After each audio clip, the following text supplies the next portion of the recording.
আসসালামু আলাইকুম এভরিওয়ান, সবার সাথে আমরা রেকর্ড আফরোজা রান্না করে দেখতে পাচ্ছেন অনেক জলপাই। আর আমি আমার জীবনের ফার্স্ট টাইম জলপাই আচার করব। এর আগে আমি আমার লাইফে কখনো করিনি। সো আমি এখানে জলপাই অলরেডি সিদ্ধ করতে বসিয়ে দিয়েছি। আমি আর ভেবেছিলাম অনেক লং টাইম যাবে, আসলে না।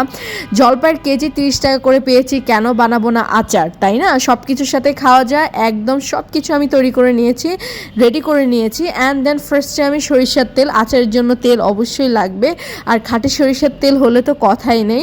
তো আমার এটা কিন্তু একদম খাঁটি সরিষার তেল। এলাচ দারচিনি দিয়ে দিয়েছি, অনেকগুলো রসুন আমি অ্যাড করে দিয়েছি। এটাকে একটু ভাজা ভাজা করে নেব। ভাজা ভাজা করে নেওয়ার পরে আমি আপনার জলপাইগুলো অ্যাড করে দিয়েছি, তারপর সুগার অ্যাড করে দিয়েছি, অ্যান্ড লবণ অ্যাড করে দিয়েছি, অ্যান্ড আমি এখানে যে পাঁচফোড়ন সেটা আমি অ্যাড করে দিয়েছি। সো এগুলো অ্যাড করে দিয়ে এখন আপনাকে যে হার্ড ওয়ার্কিংটা করতে হবে। সো মজার আচার খেতে হলে তো একটু কষ্ট করতে হবে, তাই নয় কি? তো সেই কষ্টটাই আমার হচ্ছে। আর হতে হতে হতে হতে দেখতে পাচ্ছেন কত সুন্দর আমার আচার তৈরি হয়ে গিয়েছে।